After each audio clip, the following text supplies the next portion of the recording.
예, 사도행전 13장부터는 사도 바울의 이제 선교 여행이 시작됩니다. 그래서 안디옥 교회에서 성령의 지시를 받아서 바나바와 바울을 세우고, 그리고 바나바와 바울이 함께 선교 여행을 가는데 1차, 2차, 3차, 그리고 맨 마지막에는 이제 로마로 압송되는 그것까지 하면은 4차. 그래서 이 선교 여행이 이렇게 이루어지는데 13장부터 이제 1차 선교 여행이 나옵니다. 1차 선교 여행은 주 지역이 갈라디아 지역입니다. 제가 갈라디아서 설교할 때도 한번 말씀드린 적이 있는데 그 1차 선교 여행은 갈라디아 지역이에요. 갈라디아 지역은 터키 중남부 지역, 터키 중남부 지역을 갈라디아 지역이라고 합니다. 그 중에서도 오늘은 비시디아 안디옥이라고 하는 그런 그 지역, 그곳에서 바울이 설교를 한 거예요. 비시디아 안디옥이라고 하는 것은 로마 제국에서 세 번째로 큰 도시라고 합니다. 첫 번째로는 로마가 제일 크고, 두 번째로는 그 아프리카, 북아프리카에 있는 그 알렉산드리아, 그 두 번째로 크고, 세 번째로 비시디아 안디옥, 이 세 번째로 큰 도시라고 할 만큼 비시디아 안디옥은 굉장히 큰 도시였습니다. 그리고 이 안디옥이라고 하는 건 성경에 좀 나오죠. 바로 이 사도 바울이 파송받은 교회가 안디옥 교회. 거기는 수리아 안디옥 교회예요. 수리아. 거기는 그 이스라엘 북쪽에 있는 지금의 시리아 지역에 있는 안디옥이고, 여기 바울이 설교하는 여기는 비시디아 안디옥이에요. 갈라디아 지역, 터키 지역에 있는. 이게 좀 다릅니다. 이 안디옥이라고 하는 도시가 왜 이렇게 많으냐? 이거 말고 성경에 여기 말고도 또 몇 군데 더 있어요. 근데 왜냐면은 이 안티오쿠스라고 하는 왕의 이름을 따서 안디옥이라고 이름을 지은 거예요. 안티오쿠스라고 그 헬라 제국에 그 셀류키드 왕국이라고 하는 그 왕국이 있는데, 그 왕국의 그 대왕이 그 안티오쿠스 대왕이 있었어요. 그래서 이 대왕의 이름을 따서 안디옥이라고 이름을 지었다는 것입니다. 이 비시디아 안디옥에 가서 바울과 바나바가 이제 안식일을 만난 거죠. 그 안식일에 회당에 들어갑니다. 회당에 들어가서, 보통 회당에 들어가면은 유대인 회당이죠. 유대인 회당에 들어가면 유대인들은 성경을 항상 정해져 있습니다. 성경 이번 주 읽는 게 정해져 있어서 그 성경을 낭독합니다. 낭독을 하면, 이제 회당장이 낭독을 하면 그 중에서 어떤 사람들에게 권할 말이 있으면 권해라, 이렇게 기회를 줍니다. 그때 바울이 이제 자기가 손짓을 해서, 오늘도 말씀에 나오지만 손을 들어서 자기가 말씀을 전하겠다, 이렇게 해서 하게 된 거예요.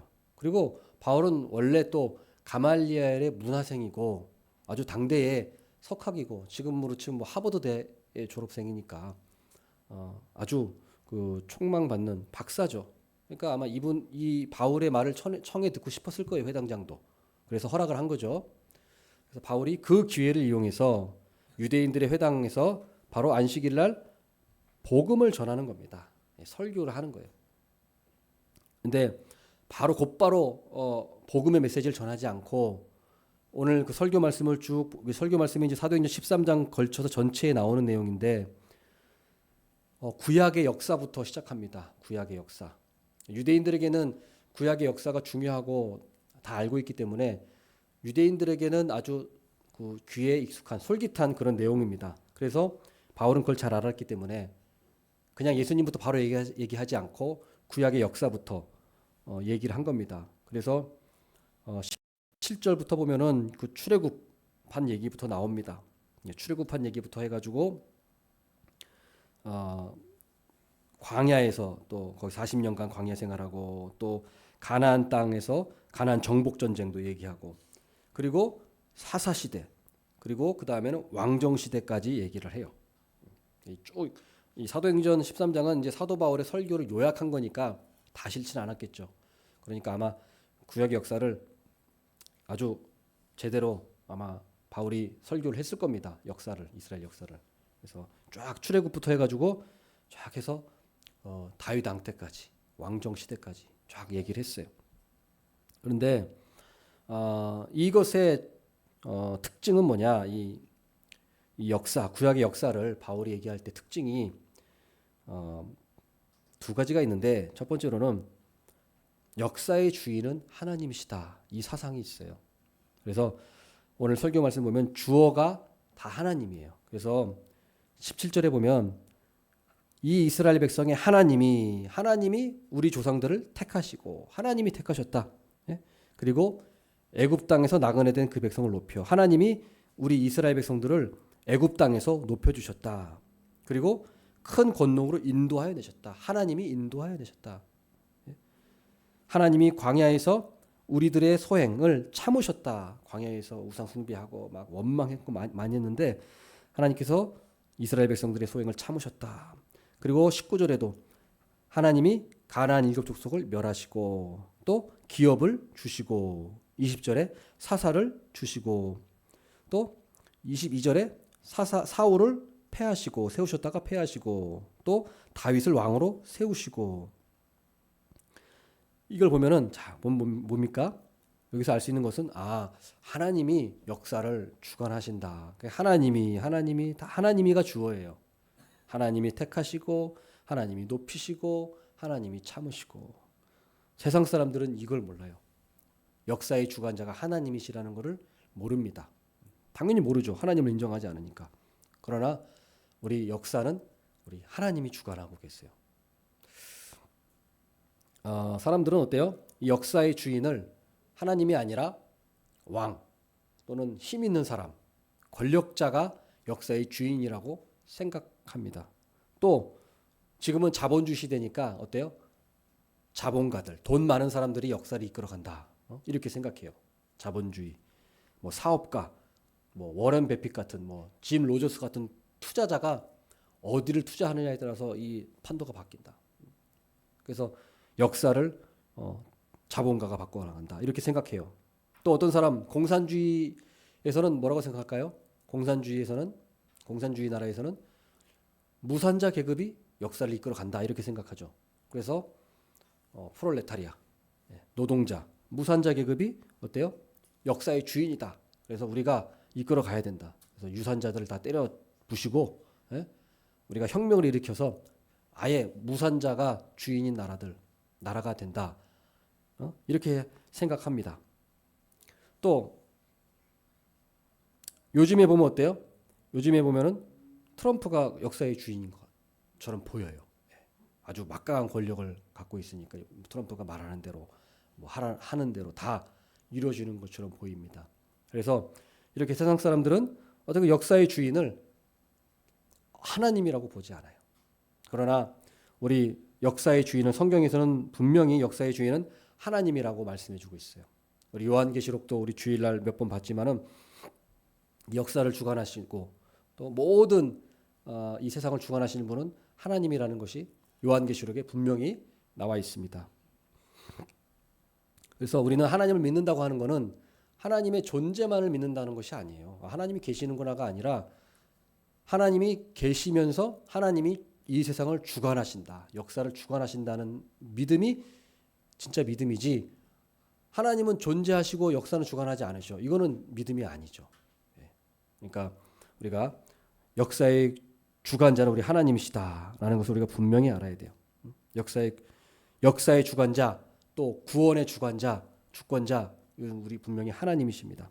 하나님이 인도하시고 하나님이 자 보세요. 오래 참으신 거예요. 오래 참으셨다. 이스라엘 백성들이 광야에서 그렇게 원망하고 불평하고 별짓을 다 했는데도 하나님께서 오래 참으셨어요. 오래 참으셨어요. 하나님이 가나안 땅에 들어갔을 때 가나안 족속들을 멸하셨다고 하셨어요. 하나님이 하시고 계신 거예요. 우리가 이 사실을 믿고 우리는 하나님을 따라가야 돼요. 하나님이 일하시고 계시구나. 그 믿음으로 가야지 우리가 그 믿음이 없으면은 안 돼요. 내가 예수님을 믿은 것 같고 내가 내 길 내가 앞가림 내가 하는 것 같고 그죠? 하나님이 오래 참으시는 것이 아니라 어때요? 내가 하나님을 잘 섬겨서 내가 여기까지 온 것 같고 하나님이 가나안 족속 원수를 물리치신 것이 아니라 내가 내 힘으로 원수들을 무찌른 것 같고 그러나 우리는 그렇게 생각하면 안 돼요. 우리는 절대로 하나님이 주관하고 계신다. 하나님이 주관한 자시다. 우리가 그 사실을 꼭 믿어야겠습니다. 그 다음에는 이 지금 바울의 설교 내용을 보는 거예요. 바울의 설교 내용을 보면 또 특징이 있는데 하나님의 약속을 말씀하고 있어요. 약속을 반드시 이루시는 분이다. 하나님은 약속을 이루시는 분이다. 23절 말씀 보겠습니다. 23절 하나님이 약속하신 대로 예수님이 다윗의 후손으로 오셨는데 이것은 하나님이 약속하신 대로 오신 것이다. 하나님은 약속을 이루시는 분이시다. 하나님은 약속을 이루시는 분이시다. 분명히 말씀하고 있어요. 그래서 32절도 보세요. 32절. 우리도 조상들에게 주신 약속을 너희에게 전파하노니. 예수님이 이 땅에 오신 것은 하나님이 우리 조상들에게 주신 약속을 이루시기 위한 것이다. 그 다음에 또 29절도 보세요. 29절. 성경이 그를 가리켜 기록한 말씀을 다 응하게 한 것이라. 예수님이 갑자기 온 것이 아니고 다 우리 조상들에게, 다 우리 유대인들에게 다 이미 약속하신 거를 그대로 예수님이 그대로 오신 것이다. 약속을 지키신 것이다. 그러니까 갑자기 오신 것이 아니다. 유대인들에게 분명히 증거를 제시하는 거예요. 증거. 너희들이 믿는 그 율법, 너희들이 믿는 선지자, 그게 다 예수님을 가리키고 있는 거야. 다 예수님을 가리키고 있는 거야. 라고 사도 바울은 강조하고 있는 것입니다. 그래서 자, 23절에 보면은 자, 몇 가지가 있습니다. 이제 그 네 가지가 있는데 하나님이 약속하셨는데 뭘 약속하셨느냐? 예수님이 메시아가 다윗의 후손으로 오신다. 23절에 보면 하나님이 약속하신 대로 이 사람의 후손에서, 이 사람의 후손, 다윗, 이 사람은 지금 다윗이거든요. 다윗의 후손으로 예수님이 오신다. 예수님이 실제로 다윗의 후손으로 오시지 않으셨습니까? 마태복음의 족보에도 다 나와 있잖아요. 다윗의 후손으로 오셨어요. 하나님은 약속하셨어요. 사무엘하 7장에 보면 하나님께서 다윗에게 약속하십니다. 너의 씨를 통해서 내 나라를 영원히 세우겠다. 사무엘하 7장 12절에 나와 있어요. 다윗에게 왕국을 약속해 주십니다. 근데 너의 씨를 통해서 내가 너의 왕위를, 너의 왕국을, 다윗 왕국을 영원토록 하게 해줄게. 그래서 다윗의 후손으로 메시아가 올 거다라는 것을 사무엘하 7장 12절에 하나님께서 약속을 해주세요. 봐라, 유대인들에게 하나님이 다윗에게 주신 약속대로 예수 그리스도가 다윗의 후손으로 오지 않았느냐? 증거 하나 제시했어요. 그 다음 두 번째로 이번엔 시편 2편을 증거로 제시하는 거예요. 시편 2편에 뭐라고 나옵니까? 이제 33절 말씀 보세요. 33절. 곧 하나님이 예수를 일으키사 우리 자녀들에게 이 약속을 이루게 하셨다 함이라. 시편 둘째 편에 기록한 바와 같이 너는 내 아들이라 오늘 너를 낳았다. 너는 내 아들이라 오늘 너를 낳았다. 이게 시편 2편에 나오는 얘기예요. 시편 2편에. 시편 2편에 나옵니다. 너는 내 아들이라 오늘 너를 낳았다. 그러니까 이것도 메시아 예언이에요. 시편 2편에서. 메시아 예언. 예수님은, 메시아는 바로 하나님의 아들로 오신다. 그래서 우리 예수님은 어때요? 정말로 하나님의 독생자로 오셨잖아요. 독생자. 성령으로 잉태돼서 오셨고. 그리고 예수님께서도 하나님을 아버지라고 부르셨잖아요. 아들이라고 칭하시고. 그래서 십자가에 못 박히신 거 아니겠습니까? 시편 2편이 바로 예수님을 얘기하는 것이다. 하나님의 아들로 오신 분. 그 다음 세 번째로 34절에 얘기합니다. 34절. 부활하신 분이다. 부활 약속을 이루신 분이다. 34절에 보면 또 하나님께서 죽은 자 가운데서 그를 일으키사 다시 썩음을 당하지 않게 하실 것을 가르쳐 이르시되 내가 다윗의 거룩하고 미쁜 은사를 너희에게 주리라 하셨으며. 이것은 이사야서 55장 3절 말씀이야. 다윗의 거룩하고 미쁜 은사를 너희에게 주리라. 다윗에게 주시는 그 약속. 후손으로부터 왕국을 이루고, 다윗은 보세요. 썩어서 죽었어요. 그러나 어때요? 다윗의 후손으로 오실 메시아는 죽지 않으시고 부활하시는 거. 이것을 성취하신 분이 바로 예수님이시다라는 것을 얘기해 주고 있습니다. 그 다음 네 번째로 35절. 또 다른 시편에 일렀으되 주의 거룩한 자로 썩음을 당하지 않게 하시리라 하셨느니라. 썩지 않으신다는 게 이제 이게 말씀은 시편 16편 10절에 나오는 거예요. 주의 거룩한 자로 썩음을 당하지 않게 하시리라. 주의 거룩한 자가 바로 예수님이에요. 주의 거룩한 자. 다윗이 고백해요. 시편 16편을 통해서 다윗이 주의 거룩한 자라고 이 주의 거룩한 자가 다윗이 말한 주의 거룩한 자가 바로 메시아 예수 그리스도다. 이분은 썩음을 당하지 않는다. 그래서 36절에 뭐라고 말합니까? 36절에 다윗은 당시에 하나님의 뜻을 따라 섬기다가 잠들어 그 조상들과 함께 묻혀 썩음을 당하였을 때 다윗은 썩었어요. 죽었어요. 그러나 하나님께서 살리신 이는 예수님은 썩음을 당하지 아니하였다. 다윗은 썩었지만 예수님은 썩지 않으셨다. 그렇죠. 예수님은 십자가에 못 박히시고 무덤에 묻히셨지만 무덤에 갇히셨지만 시체가 썩었나요? 아니죠. 3일 만에 부활하셨어요. 썩지 않으셨어요. 썩음을 당하지 않으셨다는 거예요. 그래서 그분이 바로 예수님인데 왜 그 예수님을 믿지 않느냐? 이 유대인들아, 이 어리석은 자들아 라고 설교를 하는 거예요. 그래서 이 설교의 결론이 뭐냐? 38절 39절이에요.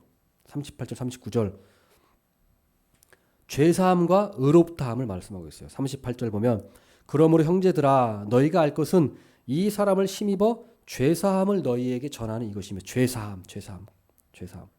그 설교의 결론이 뭐냐? 죄사함이고 그다음 39절에 봅니까?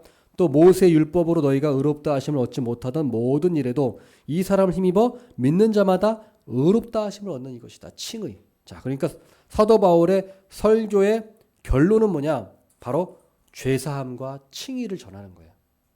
죄사함과 칭의. 자, 근데 이 죄사함과 칭의는 누구를 통해서요? 이 사람을 힘입어 죄사함을 얻는다. 그리고 이 사람을 힘입어 믿는 자마다 의롭다 하심을 얻는다. 그러니까 바울의 설교 핵심은 뭐예요? 이 사람을 힘입어 예수 그리스도를 힘입어 죄 용서받고 의롭다함을 우리가 얻는다라는 것이 바울 설교의 핵심인 거예요. 핵심. 자, 여러분 보세요. 우리가 이게 가장 중요한 것입니다. 우리가 죄사함 받고 칭의 받는 것이 우리 인생에 있어서 가장 중요하고 복된 거예요. 근데 세상 사람들 어때요? 이거에 관심이 없어요. 몰라요. 그저 그냥 어때요? 몸에 좋은 게 뭔지 그냥 그런 것만 찾아다니고. 뭐가 몸에 좋다. 뭐가 피부에 좋다. 뭐가 하여튼 쓸데없는 것만 관심이 많은 거예요. 그러나 가장 중요한 게 뭡니까? 가장 중요한 건 진짜 중요한 건 우리 인생에서 죄사함 받는 거예요. 칭의 받는 거예요. 이게 없으면 아무리 돈이 많아도 아무리 뭐 집이 많아도 그 뭐 할 건데 그거 그게 무슨 의미가 있습니까? 그거 뭐 몇십 년 좀 우리가 좋은 집에서 산다 이렇게 무슨 의미가 있습니까? 우리가 천국에 가서 우리 하나님께서 우리에게 주신 예비해 주신 집이 있는데 우리가 돈을 쌓아놓고 하면 뭐 할 거예요? 그거 가져가실 겁니까? 가져갑니까? 이제 화장터 가보셨잖아요. 화장터. 저도 화장터 많이 가봤습니다. 그럼 어때요? 거기 화장터 가면 어떻습니까? 화로에 사람을 다 넣어가지고 1시간이면 요즘에 빨라져가지고 1시간이면은 다 그냥 태워버려요. 그러면 어때요? 다 뼈가루. 조금 요만한 거 뼈가루 남는 거. 그게 인생인데 뭐 재벌이라 그래가지고 뭐 뼈가루가 무슨 뭐 금가루가 됩니까? 안 그러잖아요. 다 한 줌에 흙으로 갚아버리는 거예요. 그런데 어때요? 사람들은 다 그런 썩어질 것들에만 관심을 가지고 정말로 중요한 나의 죄의 문제, 죄사함의 문제, 칭의의 문제는 관심이 없는 거예요. 그러나 우리가 가장 중요한 건 우리 인생에서 돈을 좀 못 벌어도 좀 뭐 성공을 못해도 좀 돈을 못 벌었어도 가장 중요한 건 우리 죄사함 받는 거예요. 죄사함. 그리고 의롭다 하심을 받는 거예요. 칭의. 이것이 우리 인생에 있어서 가장 중요한 것입니다. 자, 그런데 어떻게 해야 됩니까? 어떻게 우리가 죄사함과 칭의를 받아요? 죄사함과 칭의 어떻게 받습니까? 바로 이 사람을 힘입어. 예수 그리스도를 힘입어야만 우리가 죄사함 받고 칭의 받는 거지 다른 방법은 없다는 거예요. 오직 우리가 예수 그리스도를 믿는 것뿐이에요. 예수 그리스도를 믿는 것뿐이에요. 그런데 어때? 세상 사람들은 예수 그리스도에 관심이 없어요. 예수 그리스도를 하찮게 여겨요.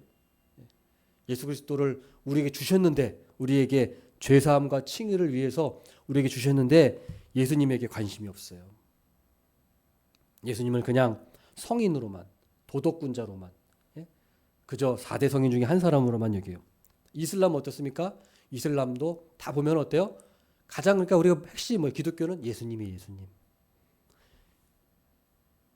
이슬람교나 유대교랑 기독교랑 차이가 뭐예요? 예수님이에요. 예수님. 하나님이 아니고 예수님. 예수님을 어떻게 생각하느냐. 그게 유대교냐 기독교냐 이슬람교냐예요. 이슬람교는 이슬람교는 예수님을 어떻게 생각합니까? 이슬람교는 예수님을 그냥 선지자로는 여겨요. 위대한 선지자라고 말해요. 이슬람교도 예수님을 위대한 선지자라고 얘기해요. 그러나 예수님을 구원자로는 고백하지 않아요. 선지자라고만 생각해요. 그러니까 구원자라고 믿지 않아요. 그리고 예수님이 십자가에 돌아가신 거 믿지 않아요. 부인해요.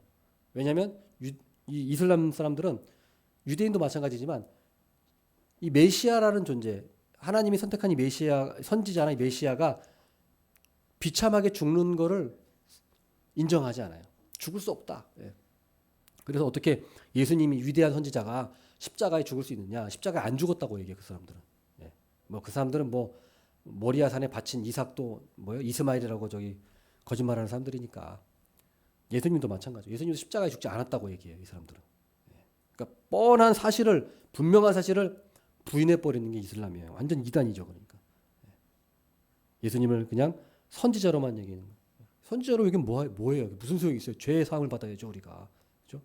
우리 죄를 사함 받아야 되는 거죠. 자, 유대인 어떻습니까? 유대인은요, 사실 이슬람보다 더 한심해요. 유대인은. 이슬람보다 더 못한 게 유대인들이에요. 유대인들은 아예 예수님에게 관심이 없어요.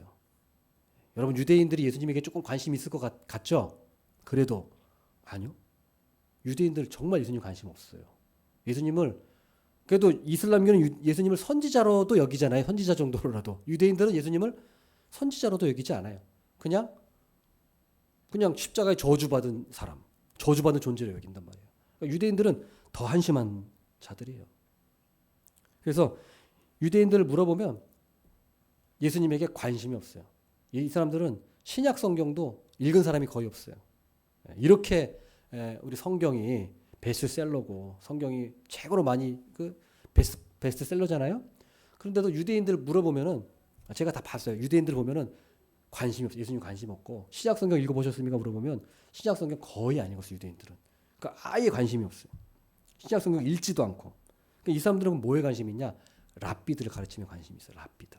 이 사람들 맨날 그 유대인들을 배우는 게 뭔지 학교 가가지고 성경을 배우는 것보다도 이 사람들은 랍비가 쓴 책을 배워. 랍비가 쓴 책. 랍비의 가르침, 무슨 랍비가 이렇게 말했다, 랍비가 이렇게 했다. 순 랍비들의 가르침, 랍비들이 쓴 책, 랍비들이 쓴 거를 배워요. 그거를 이제 탈무드라고 하기도 하고 여러 가지가 있어요. 종류가 많아요. 그게 몇천 년 동안 내려온 책들이 많을 거 아닙니까? 랍비들이 쓴 책들이. 그거를 지금도 보고 있고, 유대인들은 하나도 변하지 않아서 똑같아요. 이들은 유전, 예? 그거를 아직도 배우고 있어요. 오히려 이 유대인들이 구약 성경 잘 안 봐요. 이 사람들. 유대인들은 구약 성경을 타나크라고 하는데, 그냥 물론 하나님의 말씀으로 믿지만 실제로 성경은 우리 기독교인들이 많이 봐요. 유대인들은 사실 구약 성경도 많이 안 봐요. 그렇게 장로들의 유전, 랍비들의 그걸 많이 봐요. 탈무드 이런 거. 그래서 유대인들 보면은 정말 한심한 게 뭐냐면은 앞뒤가 안 맞아요. 이 사람들은요. 앞뒤가 말이 안 맞아요. 유대인들의 말이 안 맞아요. 뭐가 안 맞는지 아세요? 유대인들은 보세요. 자기들이 어때요? 율법을 그렇게 잘 지킨다고 자기들이 자부하고 있어요. 지금도. 그렇죠? 그래서 어때요? 신명기 말씀을 그 미간에다가 여기다가 이렇게 뭘 만들어 놔가지고 여기 이걸로 보죠. 이렇게 해가지고 보고, 신명기 말씀을 보고, 또 여기도 팔목에다가도 말씀을 이렇게 볼 수 있도록 이렇게 뭘 만들어 놔가지고 이렇게 쫙 보고. 그러니까 자기들은 뭐 신명기 말씀을 이렇게 막 읽는다고 성경 말씀을 맨날 읽고 뭐 지킨다고 그렇게 합니다. 근데 정작 보세요. 유대인들은 제사 안 지냅니다. 지금 유대인들 제사 안 지내요. 지금 유대인들은 제사요 안 지냅니다. 왜 그런지 아세요? 랍비들이 그렇게 가르쳤어요. 제사 안 지내도 된다. 예. 왜 그러냐면은 이게 역사적인 그런 과정이 있어요. 여기까지 얘기하면 너무 기니까 그건 얘기는 안 하고 아무튼 그 유대인들은 제사 지금 안 지내요. 예를 들면은 그 대속제일이라고 성경에 있지 않습니까? 대속제일. 그게 유대력으로 7월 10일이 대속제일이에요. 7월 1일은 나팔절이고 7월 10일이 대속제일인데 대속제일은 제일 중요한 절기 중에 하나예요. 왜냐하면 그 이스라엘의 모든 죄를 그날 속하거든요. 그래서 대제사장이 한번 지성소에 들어가잖아요. 아론 제사장이 지성소에 들어가죠. 한번 그날 들어가는 거예요. 근데 그날 대속제일 날 아론이 제사장이 하는 일이 뭐냐면 이스라엘 전체의 죄를 대신 속하는 제사를 지내거든요. 그러니까 이스라엘 전체의 죄를 대속하는 일을 한단 말이에요. 구약 시대 때. 그러니까 대속제일을 지내요. 지금도 유대인들이 대속제일을 지내는데 욤키푸르라고 해요. 욤키푸르라고. 욤은 날이란 말이고 키푸르는 이제 속죄라는 뜻이라서 대속제일을 욤키푸르라고 하는데 지금도 지내고 있어요. 그러니까 지금 양력으로 치면 9월 달쯤에 그걸 하는데 그 대속제일 날 이 유대인들은 25시간을 금식을 해요. 원래 구약에 보면은 대속제일 날은 하루 동안을 이제 금식을 하는 건데 하루 동안 금식하는 24시간인데 유대인들은 하루 더해요. 1시간을 더해요. 왜냐면은 혹시나 그 시간을 못 맞춰서 못 맞출까봐 아예 1시간을 더해 버리는 거예요. 그냥 그러면은 그 시간을 어길 일은 없잖아요. 그래서 25시간을 그 금식을 하고 그 정도로 자기들이 철저히 율법을 지킨다 이렇게 자부하는 거예요. 근데 대속제일 날 제일 중요한 게 제사인데 그거 안 해요. 유대인들 지금 대속제일 제사 안 지냅니다. 대속제일 날은 그 숫송아지 잡아야 되고 그 다음에 염소 양을 잡아야 돼요. 근데 그거 안 해요. 숫송아지 염소 안 잡아요. 근데 더 웃긴 건 뭐냐면 유대인들은 지금 양이나 숫송아지 안 잡고 닭을 잡는데요. 닭을 잡는데 이건 정말로 이건 진짜로 닭을 잡는데요. 유대인들이 그 랍비가 한 얘기예요. 닭을 잡는데 왜 그러냐? 그 이유는 정확히 몰라요. 아마도 뭐 양이나 숫소 잡는 게 좀 요즘에는 막 좀 번잡스럽잖아요. 그러니까 쬐끄만 닭을 잡는 것 같아. 자, 근데 보세요. 이게 얼마나 넌센스입니까? 아니 율법을 그렇게 지킨다고 하는 사람들이 닭을 잡아요 대속제일 날. 지키려면 아예 양을 잡고 수송아지를 잡든지 그렇게 해야 될 거 아니에요. 근데 닭을 잡고 있어요. 근데 그나마도 지금은 안 하고 있대요. 왜냐면은 동물 애호가들이 이제 막 그 동물 잡고 이러는 거를 동물 애호가들이 막 고발을 하고 막 항의를 하니까 이제 그것도 이제 아예 안 한다고 이제 좀 하더라고요. 이제 아예 동물 안 잡는데요. 자, 보세요. 그러니까 이 사람들이 얼마나 모순이에요. 자기들이 율법을 지킨다고 하면서 아니 가장 중요한 율법이 제사예요, 제사. 율법을 지키려면 제사를 지내든지. 제사든 자기들 마음대로 랍비들이 안 지내도 된대요. 그러니까 안 지내고 그냥 자기들이 지키고 싶은 것만 지키는 거예요. 그러면 자, 이 유대인들은 자, 그러면 죄사함 어떻게 받을까요? 유대인들 죄사함 어떻게 받을까요? 물어보니까 이 사람들은 뭐라고 대답하는지 아세요? 기도하면 된대. 기도하면 그냥 죄사함 받는데요. 그러니까 말도 안 되는 그런 성경을 그렇게 율법을 지킨다고 하면서 성경 율법의 가장 중요한 의미인 대속의 의미를 무시해 버리는 거예요. 그러니까 제사도 안 지내고 하는 거죠. 얼마나 모순입니까? 얼마나 모순이에요. 속죄와 대속의 개념을 없애버렸어요. 이게 뭐예요? 이거는 왜 그럴까요? 다 보세요. 유대인들은 뭐예요? 이 사도 바울이 우리가 거짓 선지자들에도 얘기했지만 그들의 특징이 뭐예요? 율법을 지킴으로 구원받는다는 게 거짓 선지자들의 그 가르침이었어요. 유대 랍비들 똑같아요. 대속의 개념이 아니라 율법을 지킴으로 구원받는다. 그러니까 그렇게 하는 거예요. 이건 사단의 역사예요. 사단의 역사. 예수 그리스도를 지워버렸잖아요. 예수 그리스도를. 저는 유대인들이 뭐 위대하다고 자꾸 말씀하시는 분들 많은데 왜 그런지 모르겠어요. 사탄의 역사예요. 유대인들은 예수님을 지워버렸어. 그리고 아주 그 거짓 저주받을 가르침 예수님을 없애고 어때요? 율법을 지키고 구원받는다는 걸 지금도 가르치고 주장하고 있잖아요. 저주받을 자들인 거예요. 예. 그래서 자, 우리 39절부터 39절. 또 모세 율법으로 너희가 의롭다 하심을 얻지 못하던 모든 일에도 이 사람을 힘입어 믿는 자마다 의롭다 하심을 얻는 이것이라. 그래서 어때요?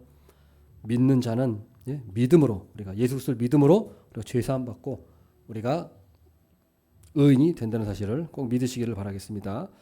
마지막으로 보면은 이제 마지막으로 사도 바울이 설교를 어떻게 하냐면 경고를 날립니다. 경고. 예수 그리스도를 믿지 않는 자들에게 경고를 날려요. 자, 40절 41절 말씀 보겠습니다. 그런즉 너희는 선지자들을 통하여 말씀하신 것이 너희에게 미칠까 삼가라. 일러스되 보라 멸시하는 사람들아 너희는 놀라고 멸망하라. 내가 너희 때를 당하여 한 일을 행할 것이니 사람이 너희에게 알려줄지라도 도무지 믿지 못할 일이라 하였느니라 하니라. 아멘.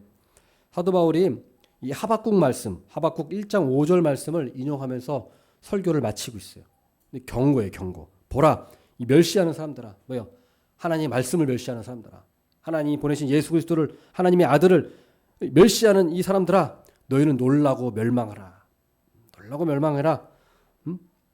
이게 무슨 말이냐면 하박국서에 이런 말씀이 있어요. 하박국서에도 제가 지난번에 한번 설교 한번 했지만 하박국서는 어떤 내용입니까? 하나님께서 이스라엘 백성들을 남유다를 바벨론을 들어서 갈대아 백성, 그 사납고 그 무시무시한 그 백성을 통해서 하나님께서 유대인들을 멸망시키겠다는 거예요. 실제로 그래서 유대인이 멸망하죠. 바벨론에 의해서 BC 587년에 멸망하죠. 하나님께서 이스라엘을 멸망시키겠다고 한 거예요.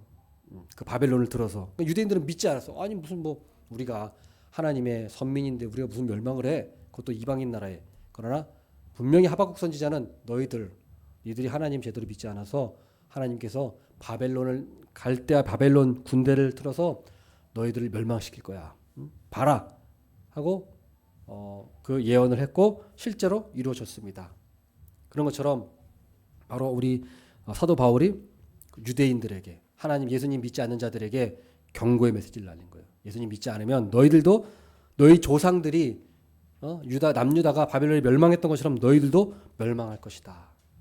그래서 어때요? 로마의 AD 70년에 티투스 장군에 의해서 로마 제국에 의해서 유대 나라가 완전히 멸망하죠. 그것을 분명히 얘기하고 있는 것입니다. 그래서 멸망의 경고 이거 했고 반대로 예수 그리스도를 믿는 자는 어떻습니까? 예수 그리스도를 믿는 자들에게는 하나님의 은혜를 얘기하고 있어요. 하나님의 은혜. 하나님의 은혜를 받은 자는 예수 그리스도를 영접하고 자 48절 이방인들이 듣고 기뻐하여 하나님의 말씀을 찬송하며 영생을 주시기로 작정된 자는 다 믿더라. 하나님이 은혜 주시는 자, 하나님이 영생을 주시기로 작정된 자, 예정된 자는 다 믿게 돼 있어요. 다 믿는 거예요. 복음을 듣고 다 하나님께서 구원해 주세요. 하나님. 한 명도 빠짐없이 다 하나님이 예정하신 자는 다 100% 구원하신 거예요.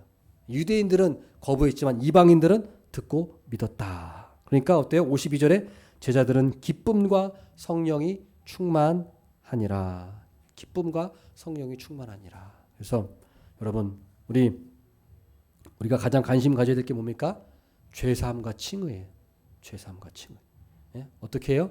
예수 그리스도를 우리가 믿을 때에만 죄사함과 칭의를 받는 것입니다. 그래서 우리가 이 사실을 꼭 기억하면 좋겠습니다. 기도하겠습니다.